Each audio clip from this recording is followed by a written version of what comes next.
Fanboy. Part-Time Fanboy doing my thing.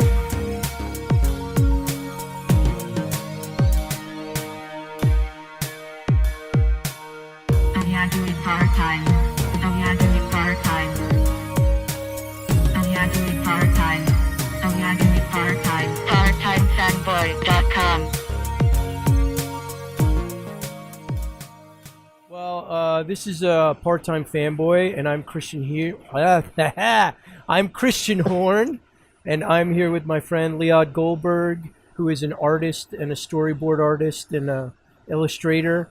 And I said like artist like 3 times there, but Yes, you did. that's how good you are. I had to say it several times. And we're here just talking about, well, we both saw a film that we really liked, and well, we kind of had different experiences seeing it. The Drew Struzan documentary, The Man Behind the Poster.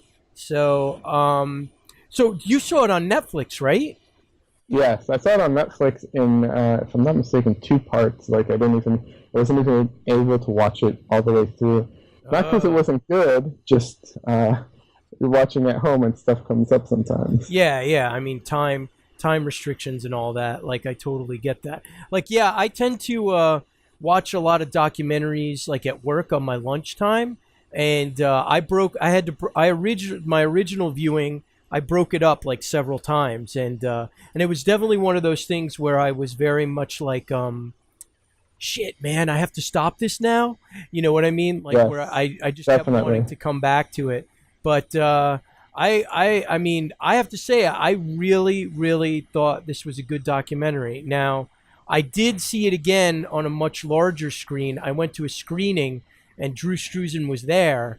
And Right, that which I was envious of. Yeah. But I was very surprised as to how much differently it played, like on the big screen. You know, like in a crowd of people. Oh. You know, I mean, it's kind of like, obviously, you know, it's like a different vibe seeing something with a crowd of people as opposed to like you just sitting there by yourself. You know, right, in your cube. So. I mean, I thought it was very like insightful to his career. I mean, anyone who doesn't know, why don't you explain who Drew Struzan is? Like, because I mean, most people that this podcast is for would probably know who he is, but just in case, who? Absolutely. I mean, I'm horrible with names, so I can understand even knowing who he is and not knowing who he is. Yeah. But Drew Struzan is, I'd say he's most famous for the illustrating movie posters back when they were illustrated, and even more recently when they used photos, they still would do some special ones that they would do illustrated because either the producers thought it looked better or they were unique, limited edition versions. Yeah. So the most famous ones I would say he's known for, and this is what people will know him for, is he did a lot of the Indiana Jones posters. Yes. For the different movies. I don't know if he did all of the first ones, but he definitely did all of the well-known ones. So, like, when you think of Indiana Jones posters, you're probably thinking of Drew Struzan's illustrations. Yeah. The same thing for Star Wars, too. For the whole trilogy and the first trilogy and the second trilogy, they actually did some special posters that work in sequence. I forgot they had a word for it, but I can't remember what it's called. So they all work together as one big poster if you want to put them together, or separately. Yeah, he called it a triptych. That's what it was. Thank you. I couldn't remember. He's also known for Back to the Future, which is a very famous one. And then he also did some of the Harry Potters. I don't know if all of them. And those are like the biggest ones that people would probably, most everyone would know of. I mean, he's like one of the most prolific movie poster artists like out there. I mean, absolutely. Yeah, and I mean everyone from like Spielberg to Guillermo del Toro was in this thing, just touting how fantastic he is. Right. And the thing is, what's what's interesting about it is that today most of the posters are done with photos and Photoshop and Yes, horribly. yes, Yeah. but back before that was the standard. All of the movie posters were illustrated, so Yeah. or almost all at least. But so what happens is even a bunch of there's so many movie posters that he's done that we don't even think of because these aren't movies that stick in our mind because they're not the big budget ones and they're not the cult favorites. They're just one of the movies that came out at that time. But he did so many of them, and in the documentary they show so many of them. I wish I had my book. I actually bought his book. Did you? Yeah, well, two of them actually. Oh, wow. And it's he's got beautiful work in there, and I mean the book is thick and it's just full of work. There's no repetition in the book, and it's amazing that he's done so much. And we just think about the movie posters, but what happened is back when the movie posters were illustrated, they would come out with movie posters, and they'd come out with limited edition posters, and they'd come out with the box cover or the VHS tape or the Laserdisc or DVD, whatever it is. And then there was also a lot of these properties had books or other things attached to them. They would use the properties in other ways, or overseas they would do different posters too. Yeah. And he would do all of them, or not all of them, but for a certain property, he would often do all of them. So he did so many. There's so many Indiana Jones illustrations in the book that I've never seen before because I've never read the books and I've never seen the limited posters. All is the famous poster. Yeah.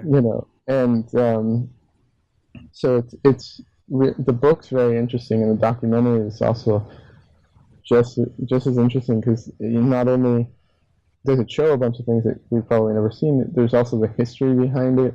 And of course, his life history, which is fascinating too. Yeah, I mean that's the thing. The one thing that this documentary really showed me. I mean, I knew he had done a lot. I mean, obviously being a fan of art and being a fan of movies, I knew that he had done a lot of movie posters. But when you start to, like you said, like when they showed like the Police Academy stuff, and I was like, oh my God, that's right. Or just like, other random movies that maybe Big Trouble in Little China. Yeah, but I mean that's kind of like a bigger movie for like geeks like us. I'm talking about like stuff that we would probably like 3 O'Clock High. They showed the 3 O'Clock High poster, and I was like, wow, he did the poster for that. Like, so he was working like with the big boys, obviously like Spielberg and Lucas, and he did some of the posters for E.T. or I don't think they were used for the U.S. markets, but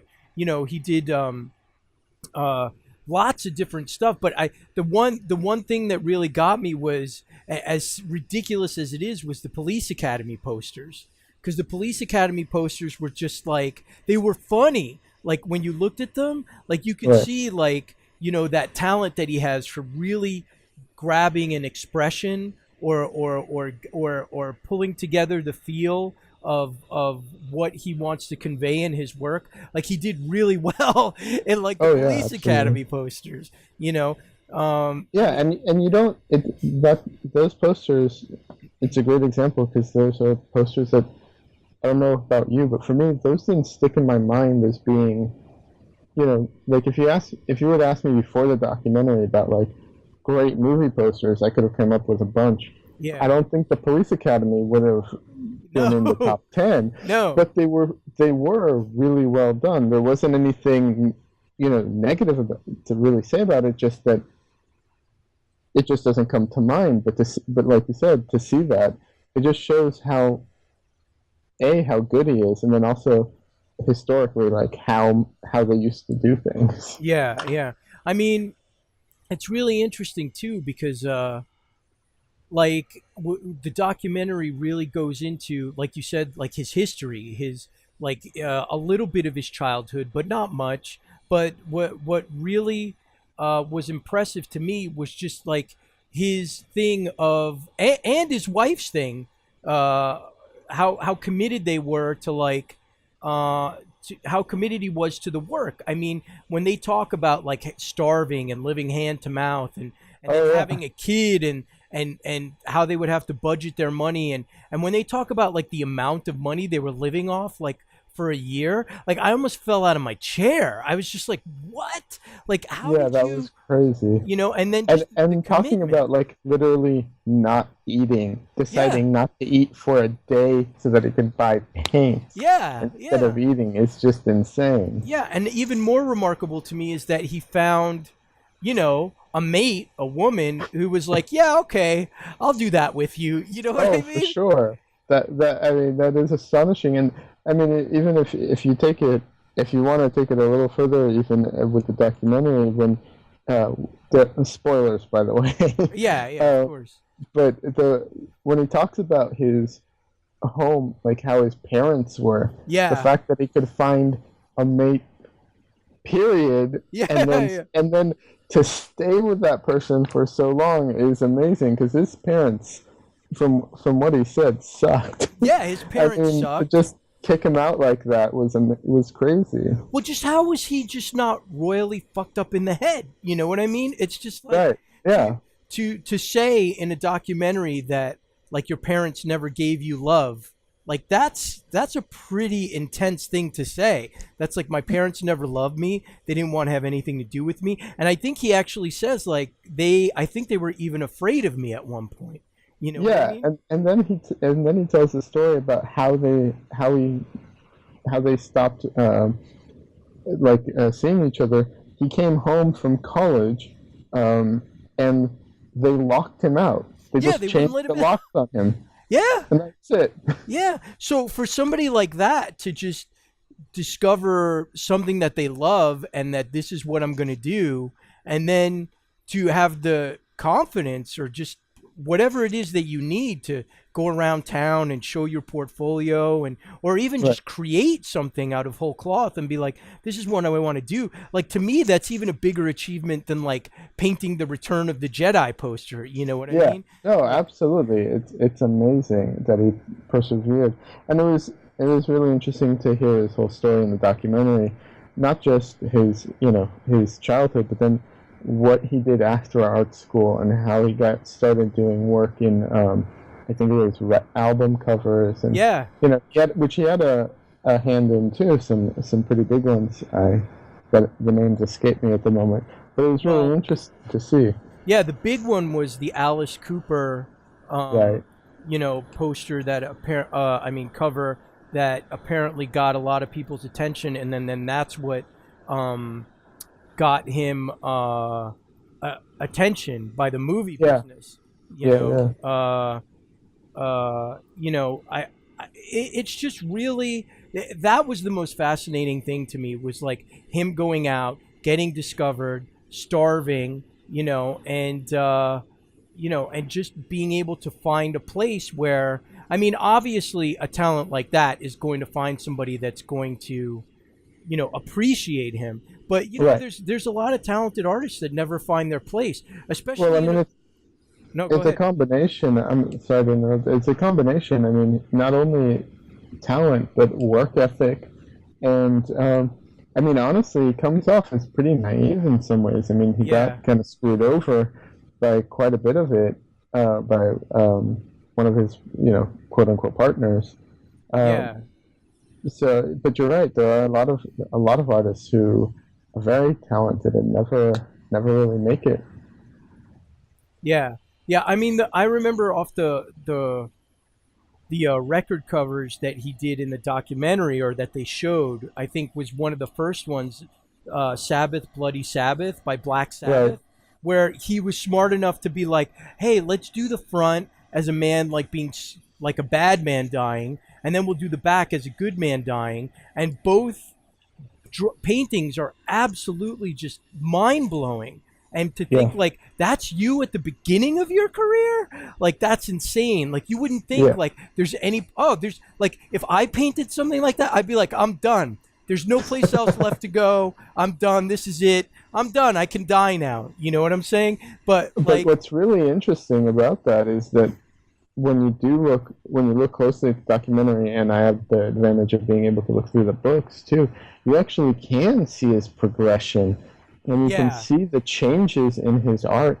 I mean, in the beginning, he was a painter. Like, that's what he did, oil paints. Yeah. And later on, he learned how to do mixed media and airbrushing, and it completely, and using pencils. Like I said, mixed media, so he uses painting, pencils, airbrush all at the same time, and it gives a completely different effect. Yeah. And it's they do talk about that a bit in the documentary. And what was also very interesting for me, I could see some of the artistic influences in his earlier work from other classical illustrators, particularly J.C. Leyendecker. You could really see him take that style, and in fact, there was one album cover, if I'm not mistaken, that it looked like he modeled after one of Leyendecker's posters or paintings. Yeah, at the talk that I was at, he mentioned Leyendecker. He said like he was an influence. Yeah. That's because you can really see it, and I mean, honestly, Leyendecker's so amazing that I mean he's influenced almost everyone after him, at least in America. But it's interesting to see the progression, because in his later work you don't see that stuff as much. I mean, I'm sure it's there, but very little, far less of it. Yeah. Well, I also really loved that bit in the documentary where he talked about like when they were doing the first Star Wars poster, and he was collaborating with somebody that knew how to do robots and machinery, and he was really airbrushing. And airbrushing, and he was really good with portraits. And then he's like, the guy, I forget who it was, but he comes to Drew Struzan and he's like, well, you want to do this poster with me? And Drew Struzan is smart enough to go, I'll do it with you, but only if I can watch you airbrush, so he could learn how to airbrush. Right. And obviously he learned a lot because he's definitely used that since. But I also love the bits about when they, and I wish there'd have been more of this, and maybe on the DVD there's extras where they show him painting, and especially the modern work, like the more the current like Star Wars trilogy or stuff like that, where he's like actually like using colored pencils and some stuff and layering with like different materials. It would have been great to see that. I had the fortune of seeing one of his I don't want to say competitors, but another movie poster artist who does work very similar to Struzan. His name is Mike Bubkus. At my art school, he had a studio upstairs. Really? He did the poster for the original RoboCop. He painted that. Yeah. Cool. So he does a ton of work. Most of the stuff he does now, as far as I know, is the concept of the movie posters, because, like we know, they do most of it in Photoshop now. But he did. But before that, he would actually paint them, and I got to see him paint a few movie posters from beginning to end, and it's amazing to see. Really? And I would love to have seen Drew Struzan do that. But yeah, it's crazy. It's like this really weird mix of painting, airbrushing, and then he goes in with colored pencils to do like sharp details and add texture, and it's really interesting to watch it come to life. So are you telling me that this original RoboCop poster, the one where the classic one, part man, part machine, all cop, that's a painting? Let me see if the one you're looking at is... Good luck finding it, because when you type in RoboCop poster, you get all the crap for the new RoboCop that's coming out. Probably. Is it just an image close up on the guy's head? No, it's him coming out of like a police car, like the classic movie poster. Yeah, no, not that one. There is I know it. I know the one you're talking about. Okay, Yeah. I see the one you're talking about. No, that is a different one. There was one that they did a tight shot just on his head, where all you see is the guy's like Oh, really? face and head. Yeah, um, Ah. and that was an illustration. Well, I I mean, don't know these if I guys can. are genius. Yeah, I mean, the amount of talent that just goes into what they're able to do, and I just painting for me has always been a challenge. I've never really like glommed onto it. Granted, I've never really taken that much time to like sit and try and learn. I'm more of right. a pencil and ink and markers kind of guy, and Photoshop whenever I get the chance. So I mean, just to see, this guy who's a legend. When I went to see his talk, when I Yeah, went to see him talk, he says that he had no idea he was this popular. Like the I only believe it. you believe that? I Yeah, mean, he seemed like a very humble, nice, quiet man. I think he was a little stunned that people came to see him talk. Not necessarily extremely comfortable in front of a crowd, but right. he said like he's like I would just be sitting in my studio. Obviously he started before the internet, so he's like I don't know But what's going on. that's the thing. That's why I believe it because he started before the internet, and I doubt he was big on the internet. And I totally believe that he didn't know that he was so popular, and not only in America but all over the world, since his posters have gone all over the world. Yeah. I can easily see it, and he is very soft spoken. He is really in person. He's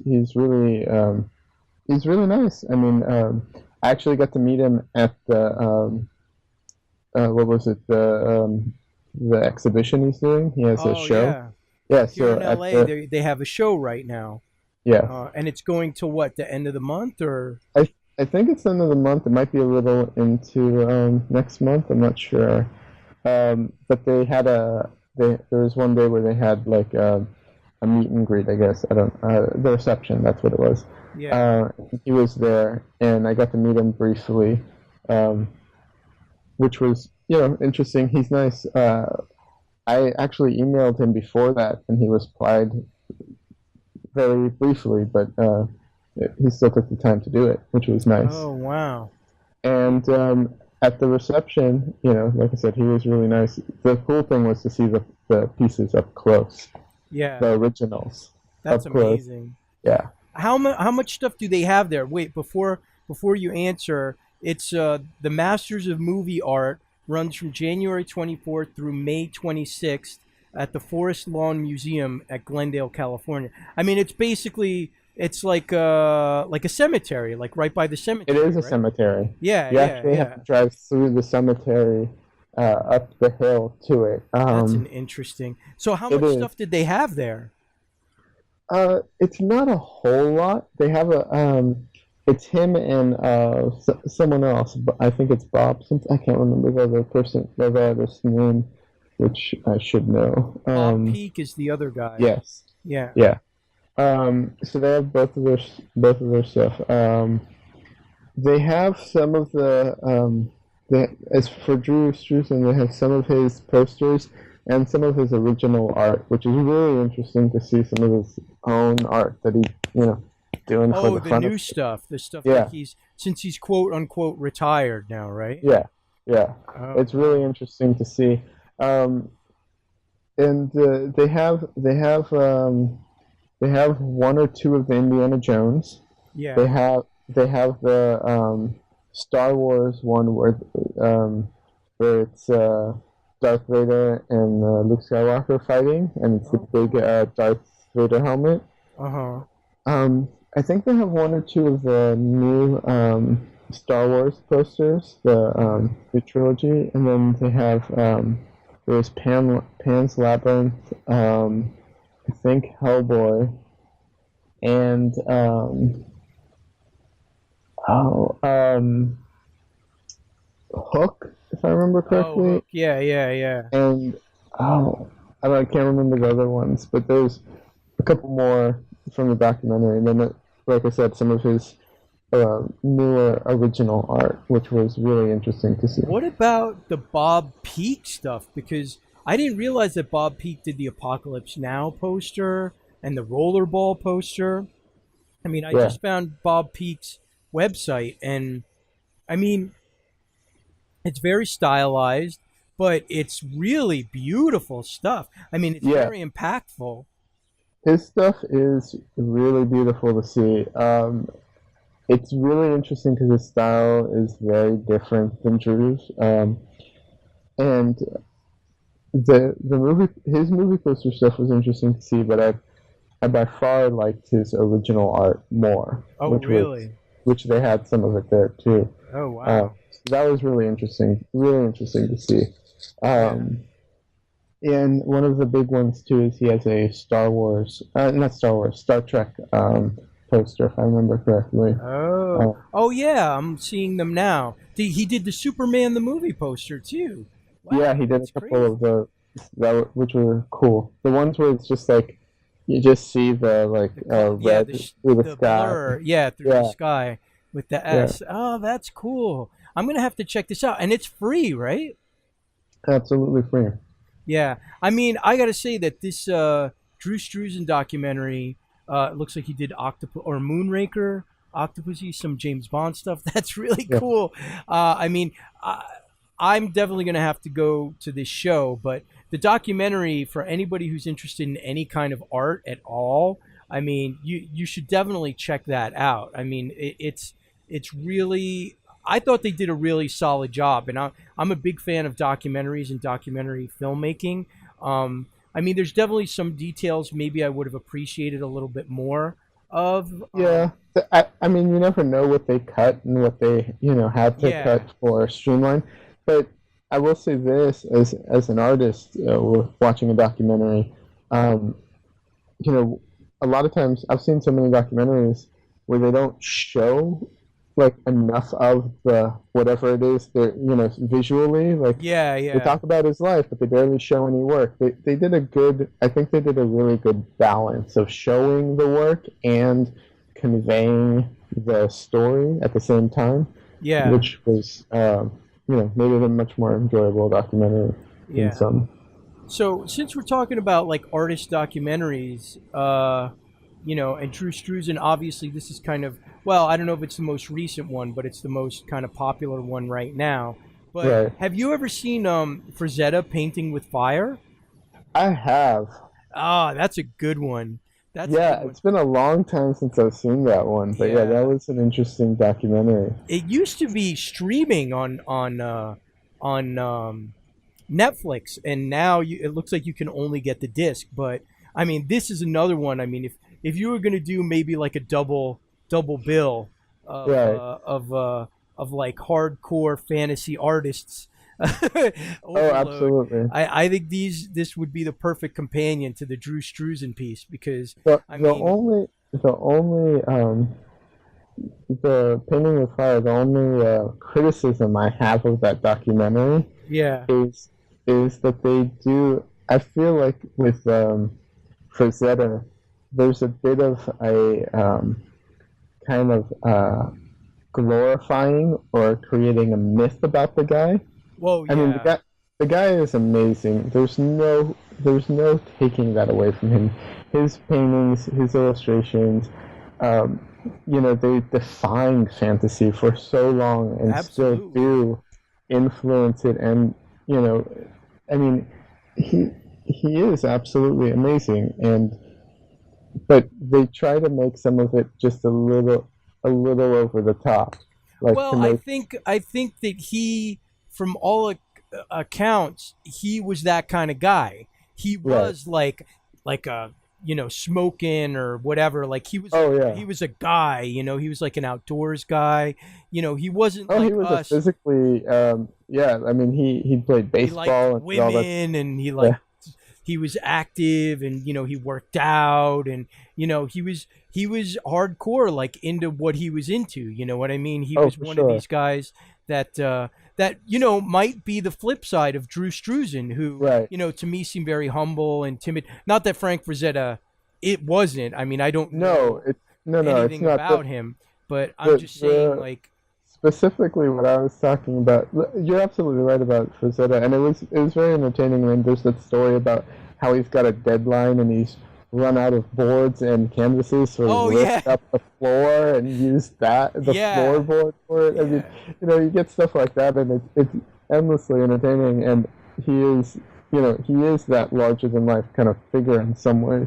But the way that they talk about how he learned anatomy and he learned it over like a weekend or something like that and knew it perfectly ever since. It's just kind of like, okay, come on.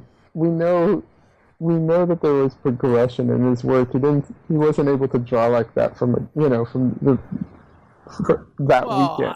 obviously, I mean that's definitely obvious. But I mean, I think that there's definitely room for sort of like the prodigy sort Oh, of for sure. aspect of like certain individuals, and if there's one artist that I think like might have had that capability, it was probably Frank Frazetta. I Oh, mean, oh, for that's the sure. thing. I I mean, just I think the guy. I mean, I don't know if do you remember like the first time you saw a Frazetta poster? Because I remember it. I specifically remember what it was like. yeah, I don't Yeah, have that, unfortunately, you because don't. no, I don't know. I think maybe I saw his stuff. Um, I think either I saw it growing up so that it was kind of always there, or Uh huh. I saw other fantasy stuff I didn't know names, so it was kind of like all mixed together until I finally figured it kind of out. I'm not sure. I don't know which one it was. I Yeah. don't have that moment of first seeing it for the first time. Yeah, yeah. Well, it's. I mean, I definitely remember, which is I remember being in a mall in New Jersey and Mm. being in a bookstore and like this book sitting in front of me, and it's these paintings of like scantily clad women and Right. dudes, and of course being like a hardcore Dungeons and Dragons nerd. When I was a little kid, I was like, "What is this?" And pulling it off the shelf and like looking at it and just thinking like, "I should not. I'm not supposed to be looking at this right now. I shouldn't be. I'm going to get in trouble." But you couldn't help it. And I think I actually bought the book. Like I actually like with my own money pulled it off the shelf and was like, "I'm going to take this home," and kind of like sneaking it in and being like, "Oh my God, am I going to get trouble for this?" But thinking like that, it just blew my mind. Like just the thing with Frazetta is the power, the like Yeah, strength. You know what I'm saying? Of and what movement. yeah, and the movement and just the drama behind anything that he paints. Like Oh, for sure. I mean, I'm looking at a couple of these you know paintings of.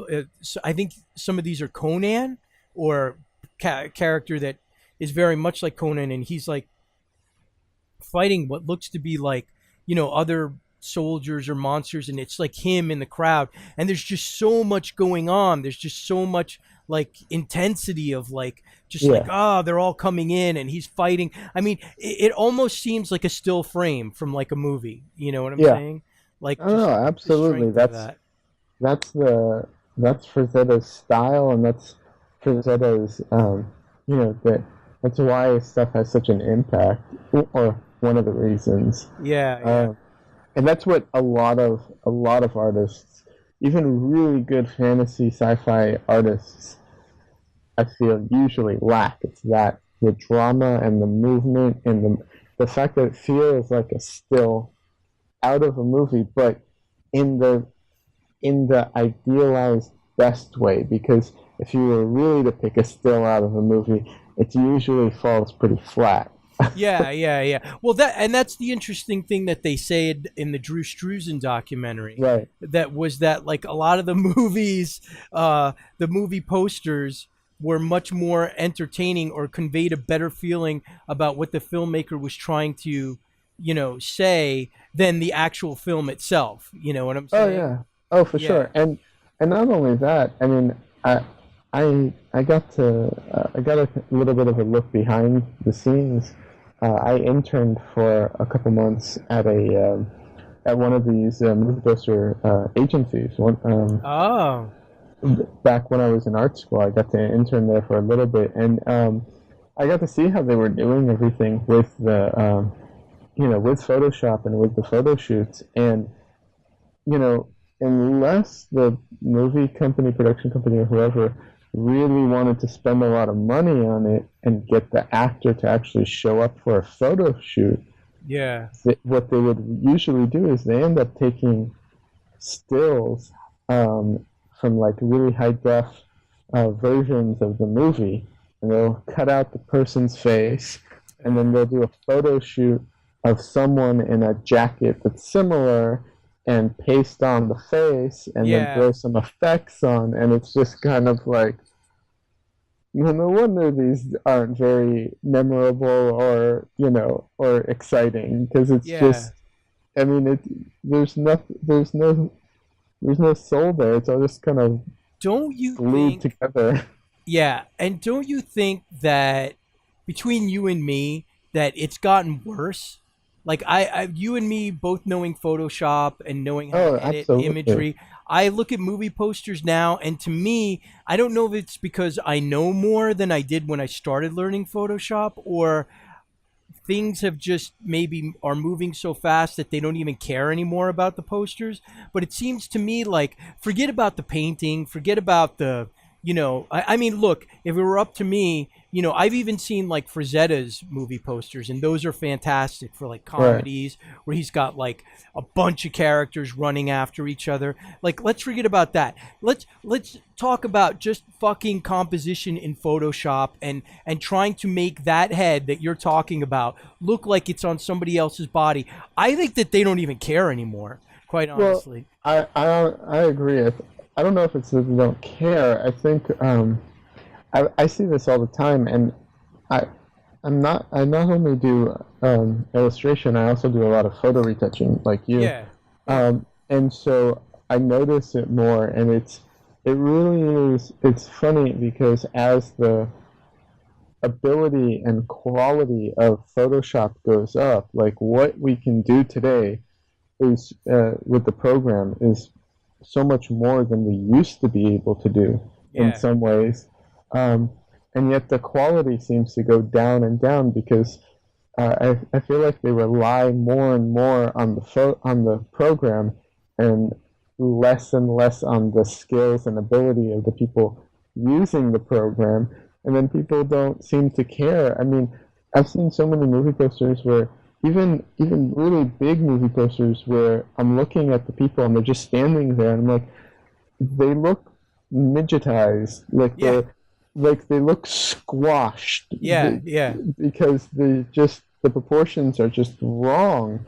And there's, I know this actor is tall, and I know that his head isn't ginormous. Like, they just can't get it right. And it definitely seems to me, and I've come across this in my job too sometimes, where we'll have somebody come in and it's like they don't recognize like human proportions correctly, or there's no skill as far as like, there's a skill of like learning how to use the program, there's a skill of like learning how to manipulate colors and stuff like that, but knowing just like anatomy or how something is supposed to turn or look or match up, it just seems like that's something that's even being forgotten in movie posters today. You know what I mean? Oh, absolutely. They look like real cut and paste jobs to me. It doesn't look like something that I couldn't do, is what I'm saying. Like, and the stuff that impresses me is when I go and I look at something and I'm like, oh, how did they do that? Like, how do they? And that's why somebody like Frank Frazetta or Drew Struzan, who, is so much beyond my capabilities, is just so impressive to me because obviously they're using tools that I'm not a master of, but at the same time it's like, how did they do that? And there's stuff in design and there's stuff in advertising or even the music industry or on the web that I look at and I'm like, wow, how did they do that?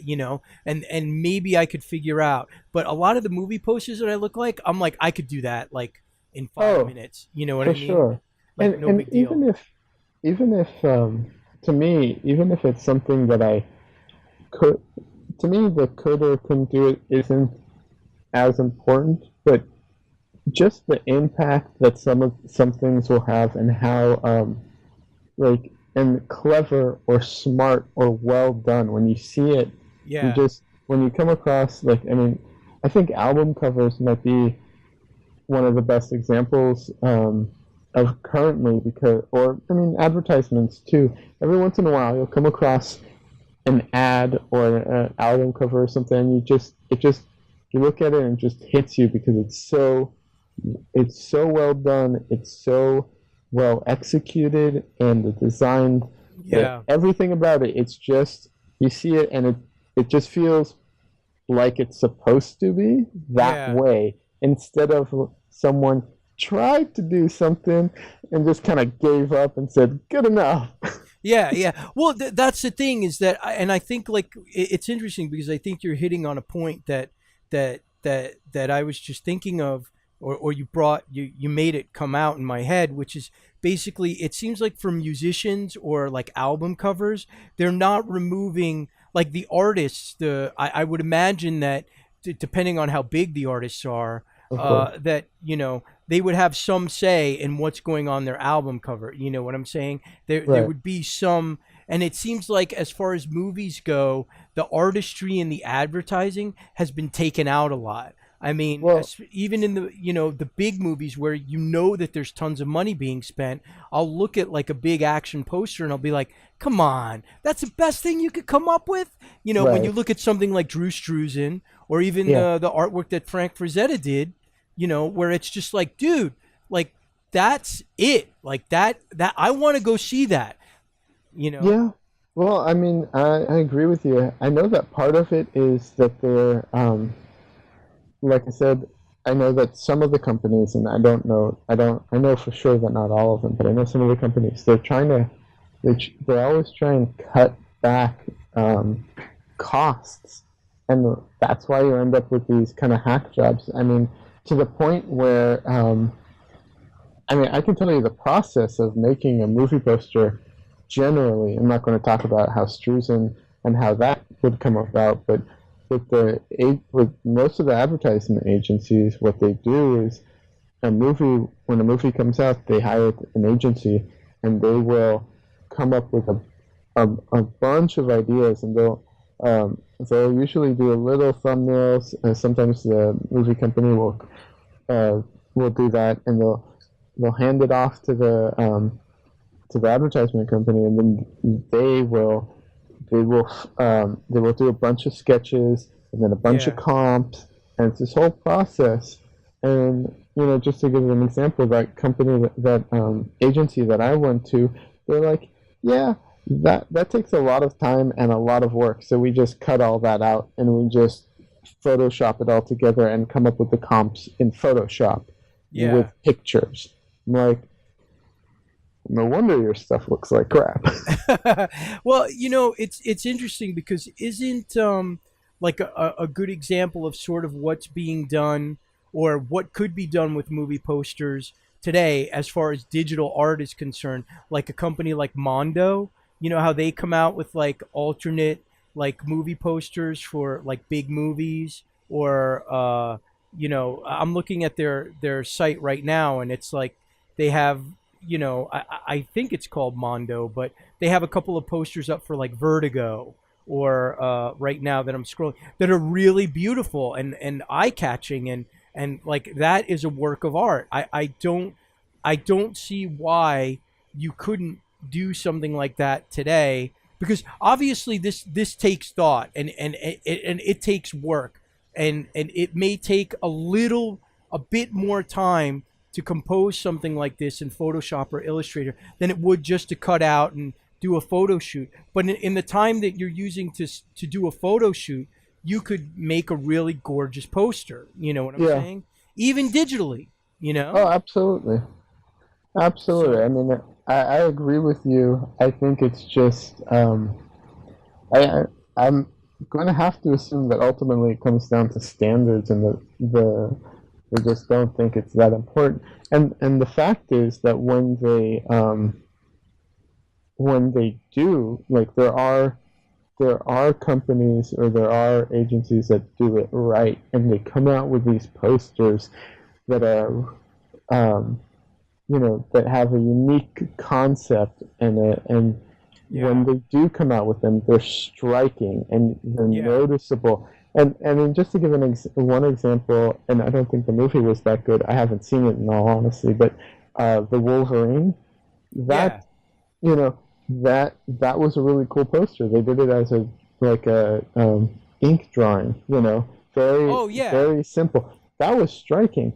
All the Batman movies, The Dark Knight Rises, The Dark Knight Returns, like all of those were amazing. Like those were conceptually really good, strong, powerful posters. Yeah. So when they take the time, like they come up with really good stuff, but they usually don't even bother. Well, I remember the movie poster. A friend of mine being like, "That's the best thing about the whole movie was the Wolverine movie poster." I mean that, and it really was. I mean, the Wolverine was kind of okay. I thought it was all right, but it wasn't great. But I remember seeing that bus ad where he's like, the claws are out, and it looks like a Jay Lee almost illustration, And I'm wondering if he's the one that did it. I'm not sure, but I remember being like, "Oh, that's interesting," and that's the reaction that you want, and that's the reaction that somebody like Drew Struzan or Frank Frazetta would give you. I'm looking at Mondo right now, and I'm looking at a Godzilla poster, and it's like Godzilla, and he's built out of debris, like bashed up buildings, and there's like a red sky, and I'm like, that I would go see. I would go see that movie. Like I wouldn't go see a Godzilla movie anyway. But I'm just saying, like, and there's a Thing one that I'm looking at right now. All of these are on like their website, mondoarchive.com, and this is Mondo like 2013. Archive. Yeah, the Thing poster is amazing. And I actually have a Captain America Mondo poster on my wall. But these are just fantastic examples of what ad agencies should be using. There's an Iron Man 3 one. That Iron Man 3 one is so sweet. But, this is what I'm saying. I mean, I look at that, and it's not necessarily that I couldn't achieve that, like, given time. But looking at it, it looks like a lot of work. It looks like a lot of thought. And it looks like somebody cared enough to put that out in the world to where somebody looking at it goes, "Oh, somebody cared enough to put that out in the world. I should go see that," as opposed to somebody just taking a dump on the sidewalk, and I'm going to avoid that. You know what I'm saying? Well, yeah. I mean, really, the movie poster should make you want to see the movie. That's the whole purpose of it. And most of the time, when you have just a bunch of actors standing there, it doesn't really make you want to see the movie. Yeah. And it doesn't stand out, And so, who cares, Yeah. Wow, there's a fantastic Argo poster on here. This company's amazing. I mean, seriously, these are things that if you saw them posted up like on a bus ad or something, you'd be like, "What is that? I'm gonna stop. I'm gonna look at that. I'm gonna go, what is that?" But now I barely even notice movie posters. Like it's like visual pollution to me. You know what I'm saying? Absolutely. Seriously. Well, I mean, really, we live in LA, and I don't know how The billboard. I mean, I don't know how things are everywhere else, but I mean, the billboards here are crazy. The signs are crazy. But I mean, it's so much more than that. How many times, there's this big street art thing, boom, kind of like going on right now where people are really into street art. And it's I've gone downtown with my friends, and you just walk around, and it's like, you're not even paying attention. There's all these posters, all these movie posters, and albums, street art, trash, graffiti everywhere, and signs everywhere. And you don't really pay attention. And then when you go looking for it, you realize just how much of it is out there. There's just so much visual noise. Yeah. And it's really hard to stand out. And, a really cool concept, a really well-done illustration that has a life to it stands out way more than a very flat image. But, and they cover that in the documentary, and they're absolutely right. And it's interesting and kind of a shame that, things have gone that way. And I think the that like most things, it will come back around to a degree. Just like animation. I mean, even animation has gone so 3D. It's all 3D, 3D, 3D. Yeah. But now there are 2D animations here and there, and they do come out, and they're really good, really well done, and really cool. And it's just it's just gonna pendulum back. Yeah. They'll go 3D, 3D, 3D, and then there'll be a blockbuster that's 2D, and they'll be like, oh, 2D is the way to go. Yeah, yeah, absolutely. It's funny because I definitely, yeah, I'm looking at this Mondo site and I just saw an awesome Wreck-It Ralph poster and I'm like, are you kidding me? Like that's what they should have used. Like, and I loved that movie, and I mean that sort of thing was made for somebody like me, but I'm just I'm just kind of blown away. I'm like, this is the sort of thing that's going to make people stop and look and go like, what is that? Yeah. I'm blown away. It's interesting, just to go back to Frank Frazetta for a second. He started in comics. I know, and you know the story there too, right? No, what story? The story I mean, maybe that I do, but they basically said that he wouldn't get work after a certain amount of time. He wouldn't get work. They told him that his style wasn't. I forget what they said, but they didn't like his style of drawing, what? and he couldn't get any work. What? Yeah. Really? Uh-huh. That's insane. That's I know. insane. But I guess my point was that maybe his work in comics is what adds to the dynamic nature of his art. Because in comics, the characters have to, they have to stretch and move and pull and, be dramatic and have crazy faces freaking out. And, and I think that might have been possibly a really good training ground for him to, go on to the next level, which obviously he did, right? So, Yeah, absolutely. Yeah. I agree with you. It probably was a huge influence, and that's but it's also insane to think that here you have someone that good, and he can't get work, and then for it to flip around so drastically, where it got to the point where people were asking him for covers for paintings for their covers without even having a story. They said, just send us something and we'll find a story for it. Yeah. I mean, it's crazy. It's absolutely fantastic. Now, speaking of Frazetta, have you ever seen that movie Fire and Ice? I have. I have it on Blu-ray. How long has it been since you've seen it?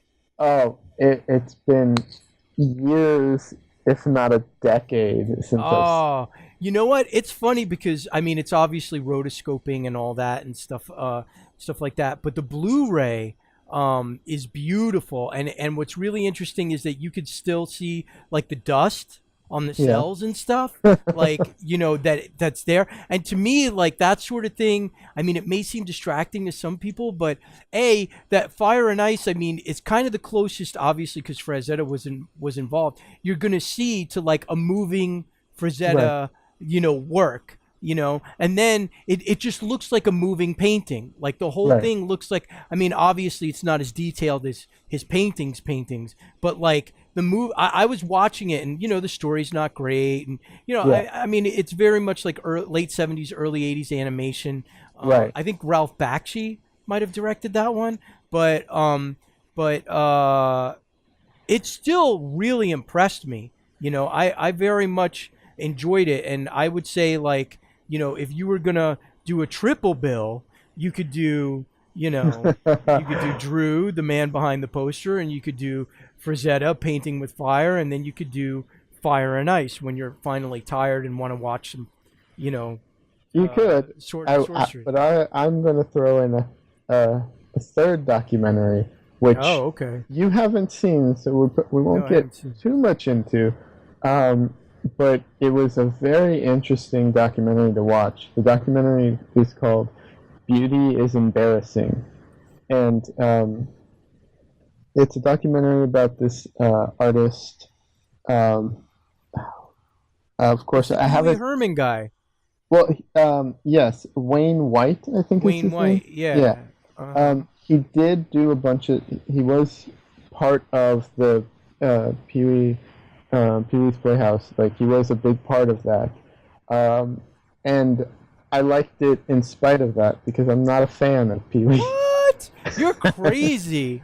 What? I've never liked that, but The the doc- art or just Pee Wee Herman? the whole show I've You're never liked. fucking insane. You need to be kicked out of the country. How could you say you don't like Pee Wee Herman like at all? I I Have, never have you understood seen that. Pee Wee's Big Adventure? I'm sure I have. I can't remember. No. You need to I watch Pee Wee's Big Adventure right now. Right now. Let me tell you something. I got the Pee Wee Christmas special for my daughter, and at first she was like, "What the fuck is this?" Like the look on her face. And then she watched it, and then a couple of days go by, and I was like, "Oh, that kind of bombed." Daddy, can I watch Pee Wee? I was like, "What?" And then it was like constantly on rotation during the holidays. oh, You are crazy. when I was a kid and it was on TV, I would always change. Like I never liked No, it. you got to watch it as an adult now. I hear what you're saying because I remember growing up and watching cartoons, and that was one of the shows I think might have come on like later in the day when you Yeah. were kind of like ready to go out and play. You're like, I'm ready to go out and play now, so you didn't stick around for it. But as an adult, if you go back and you watch it, I'll give and I it a think shot. you would love it. You would love it. But anyway, the, talk about the documentary. the documentary is interesting. The guy is a lot of fun. Like the documentary is fun. He is crazy. He really just has like I don't know if he has ADD, but he's really high energy sometimes and bouncing all over the place. You know, but he's really unlike Drew and unlike Frazetta, he is all over the place. He likes to make puppets. He likes to paint. He likes to make like paper mache. Like he does all these weird found object sculptures with sticks and stuff. I mean, he's just like. I mean, he Wow. lives in art. Like that's all he does. But it's very entertaining and funny. So it's a really I found it to be a really interesting documentary. There's a lot of lightness to it too. Like he has all these paintings. What was interesting in the documentary, it talks about him, being part of Pee Wee's Playhouse in New York, and then he moved to L.A. when the show moved to L.A. and then he got into Hollywood, but it was just such a hard and harsh environment to be in that he eventually kind of lost it and like Oh.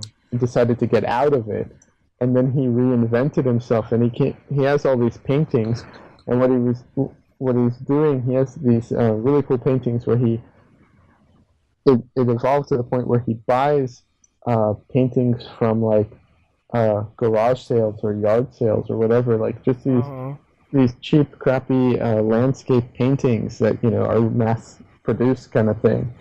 And he takes these and he paints in words, and he does them in all kinds of different interesting designs and writes different things. Each one's different. They're entertaining and funny, and some of them are like a lot of swear words and stuff. And sometimes you can read them, sometimes you can't because they're so distorted. Uh, he integrates them into the painting and into the background, like into the scenery. The trees will be in front and behind the words.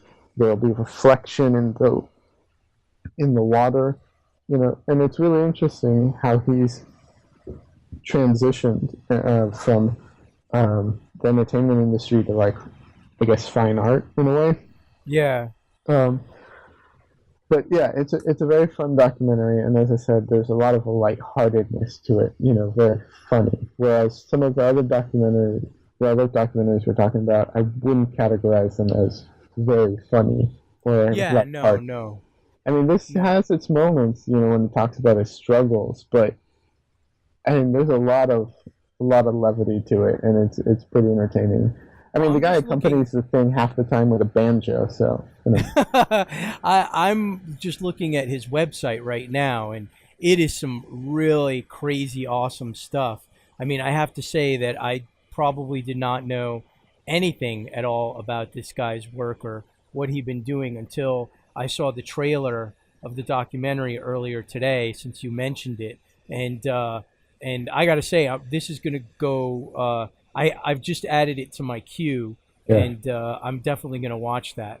Because I'm also a documentary fanatic. But you know, it's just yeah. I mean, to see the way that this guy's mind might work. It's crazy. I mean, in the documentary, and I'm not going to do it justice, but he talks about how he wants to take, you know, a drawing and make it into a painting and make it into a sculpture and make it into a puppet and make it into a set and then make it back into a drawing and see how that, you know, like, I mean, like I said, I'm not doing it justice, but the way this guy's mind works is crazy and very entertaining. That's cool, man. Yeah, I'm going to have to check this out. I've added it to my queue. This looks very entertaining. I did see the trailer like earlier today, and I was like, I remember I emailed you back, and I was like, sold, done. Yep. I'm going to be watching this at some point. This is fantastic. No, thanks for recommending that. And his website is, well, right now I'm on the shop. Let me see.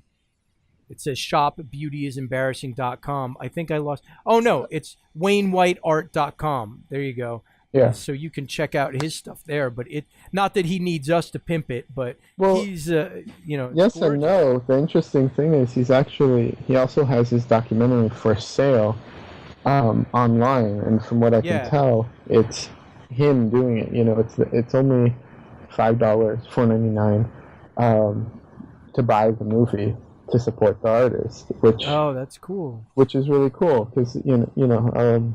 What was it? A bunch of comedians did that recently. You know, there's Louis C.K. Yeah, that's so cool. It's kind of on that model too, which is pretty cool. Yeah, that's awesome. Cool. Well, that's awesome. Some really great art documentaries that we talked about this week. That's great. Cool. Well, you know, thanks for joining me, Leeahd. I really appreciate it. And you know, you're always welcome. What's your website again to let people know? It's leeahd.com. That's LEEAHD. Okay. Well, that's Leeahd, and I'm Kristian, and this has been another scintillating episode of Part-Time Fanboy. We hate movie posters. Bye. Bye. Oh, new movie posters. We don't like new movie posters. We like other old movie posters, but movie posters, maybe there's a couple. Whatever. You understand. All right. Take it easy. Bye. Bye.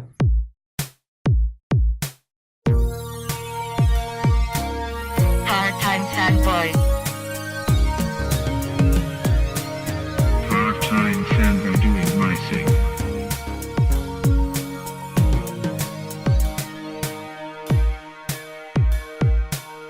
Oh yeah, doing part-time. Oh yeah, doing part-time. Oh yeah, doing part-time. Oh yeah, doing part-time. PartTimeFanboy.com.